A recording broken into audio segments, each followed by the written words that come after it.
హిందువులను కానీ క్రిస్టియన్ కానీ వేరే ఇతర మతస్థులను మీరు మత మార్పిడి చేయడం కానీ లేదు ప్రలోభపు కానీ ఏమన్నా పెట్టారా?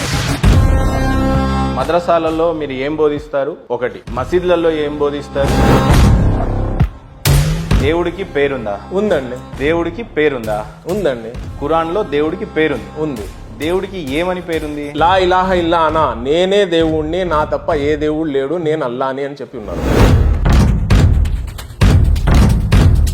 అల్లా ఎవరితో చెప్పాడు? అట్లా కన్వర్జేషన్ మోజేస్తో చెప్పాడు. మోజేస్తో నా పేరు అల్లా అని లేదు అక్కడ. నా పేరు అల్లానే ఉన్నాడు. పేరు అనే ప్రస్తావన లేదు. పేరు అనే ఉంది. నేను నేలే అల్లాను అని అంటే ఆరాధనకి నేను ఒక్కడనే యోగ్యుణ్ణి అనే అర్థం వస్తుంది. అది తర్వాత చెప్పారు కదా, నా తప్ప ఏ ఆరాధ్యుడు లేడని చెప్పారు కదా, అల్లా అని చెప్పి మళ్ళీ చెప్పారు. ముస్లిం సోదరుల మీద ఉన్నటువంటి మచ్చ ఏదైనా ఉంది అని అంటే, చెల్లిని రాఖీ కట్టి నేనే నీకు శ్రీరామ రక్ష, నేను రాముళ్లాగా నువ్వు నాకు చెల్లెలాగా, అట్లాంటి చెల్లెని ఇస్లాం సోదరులలో చాలా మంది ముస్లిం సోదరులు బాబాయ్ కూతుర్నే పెళ్లి చేసుకుంటా ఉంటే కొంత అసహ్య భావం కలిగే విధంగా ఉంది సమాజంలో. మీకు తెలుసు, నాకు తెలుసు. మనిషి చూడవలసింది ఏమిటంటే దైవం ఏం ఆదేశిస్తున్నాడు,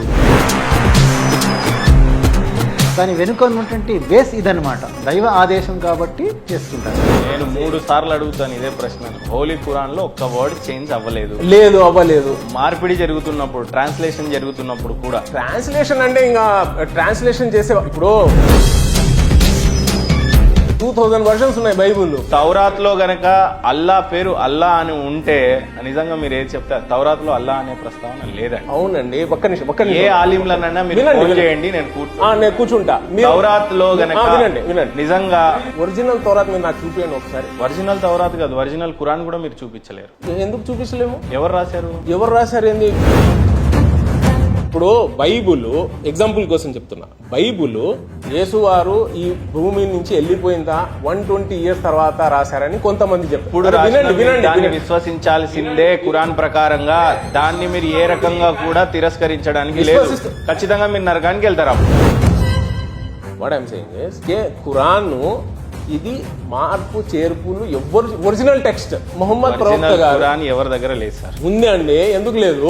ప్రపంచంలో ఒరిజినల్ ఖురాన్ ఎక్కడుందో చెప్పండి, మనం ఇద్దరం వెళ్దాం. ఒరిజినల్ ఖురాన్ ఎక్కడుందో అంటున్నా నేను. మొహమ్మద్ ప్రవక్త గారికి అస్సలు చదువు రాదు. నా ప్రశ్న అది కాదు సార్. ఆయనకు చదువు వచ్చా రాదన్నప్పుడు ఆ సమాధానం చెప్పండి. ఒరిజినల్ ఖురాన్ ఎక్కడుంది అంటున్నా నేను మిమ్మల్ని. ఇదే అండి ఒరిజినల్.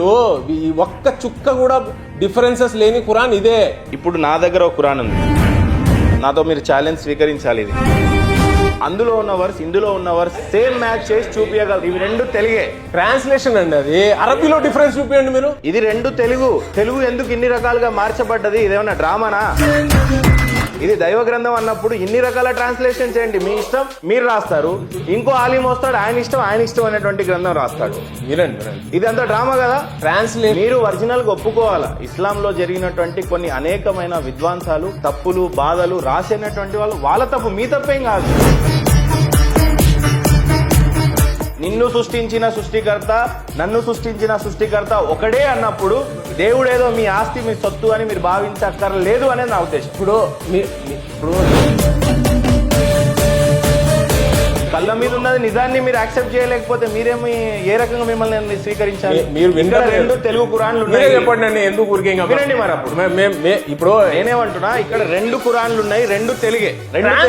డిఫరెన్స్ ఉంటుందండి. మరి ఇప్పుడు మీరేమన్నారు ఇందాక, ఒక్క వాక్యం కూడా పొల్లు పోకుండా అరబీలో అని అన్నారు. అరబీలో అది అరబిక్ లో మీకు తెలియరాదు, మీకు అరబికే రాదు, మీరు ఎలా చదువుతారు? అరబీలో అండి. అరబీలో మీరు ఎలా చదువుతారు అంటున్నా. తబ్లీగీ జమాత్ గురించి చాలా మంది హిందువులకు కావచ్చు, ముస్లిం సోదరులకు కావచ్చు, క్రిస్టియన్ సోదరులకు కావచ్చు చెప్పాలంటే ఏ ఉద్దేశం మీద ఆయన స్థాపించాడు తబ్లీగీ జమాత్? రాంగ్ వేలో పోకూడదు. ఫర్ ఎగ్జాంపుల్ మా దైవ ప్రవక్త ముహమ్మద్ సల్లల్లాహు అలైహి వసల్లం ఏం చెప్పారంటే, అమ్మ యొక్క స్థానము నాన్న కన్నా 3 రెట్లు ఎక్కువ. కూతుర్ల గురించి ఏమేమి చెప్పారు తెలుసా ప్రవక్త గారు? ఒక రోజు వచ్చి చెప్పారు ప్రవక్త గారు, ఎవరికైతే దేవుడు 4 కూతుర్లను ఇస్తాడో వాడు 3 పనులు చేయాలా, అది చేస్తే నేను వాడు ఇట్లా స్వర్గంలో వెళ్తాము. ఇట్లా 2 ఉంగ్లియోంకే బీచ్ మే, అంటే ఈ 2 ఏళ్ల మధ్య ఏమి లేదు, నేను వెళ్ళే స్వర్గం అంటే ప్రవక్తల స్వర్గం అనేది చాలా గొప్ప స్వర్గం. అది నేను వాడు వెళ్తాము, కానీ వాడు ఈ 3 పనులు చేయాలా. ఎవరికైతే 4 కూతుర్లు ఉంటారో, ఫస్ట్ పని అమ్మాయిల్ని భోజన్ అనుకోవద్దు, భారం అనుకోవద్దు, అమ్మాయిల్ని భారం అనుకోవద్దు ప్రవక్త గారు చెప్పారు. ఓకే. సెకండ్, కొడుకుల మీద ప్రిఫరెన్స్ ఇవ్వద్దు, దైవ ప్రవక్త సల్లల్లాహు అలైహి వసల్లం చెప్పారు. కొడుకు ఏమో పైన నిద్రపోతున్నాడు, కూతురు కింద, నువ్వు వాడికేమో నువ్వు మంచిగా ఇస్తున్నావు భోజనం, పాపకేమో ఏది మిగిలిందో అది ఇస్తున్నావు, ఇది నువ్వు చేసేది, ఇది ఇట్లా చేయకూడదు. మూడో పని, మంచి వ్యక్తిని చూసి పెళ్లి చేయి. డబ్బున్నోడు కాదు, డబ్బున్నోడు చేస్తే వాడు డబ్బు కోసం ఆశపడి చిత్రహింసలు పెడతాడు. వాడి అఖ్లాక్ అంటే వాడి గుణాలు బాగుండాలా, అలాంటి వ్యక్తిని నువ్వు ఇచ్చి పెళ్లి చేస్తే నువ్వు నేను స్వర్గంలో ఇట్లా వెళ్తాం. ఇమ్మీడియట్గా ఒక వ్యక్తి లేస్తాడు, ప్రవక్త గారు నాకు 3 ఉన్నారు, సరే నీకు కూడా నేను పర్మిషన్ ఇస్తున్నా, నువ్వు నీ కూతుర్ని నువ్వు భారం అనుకోవద్దు. Yüreklerin fenaha Allahu Allah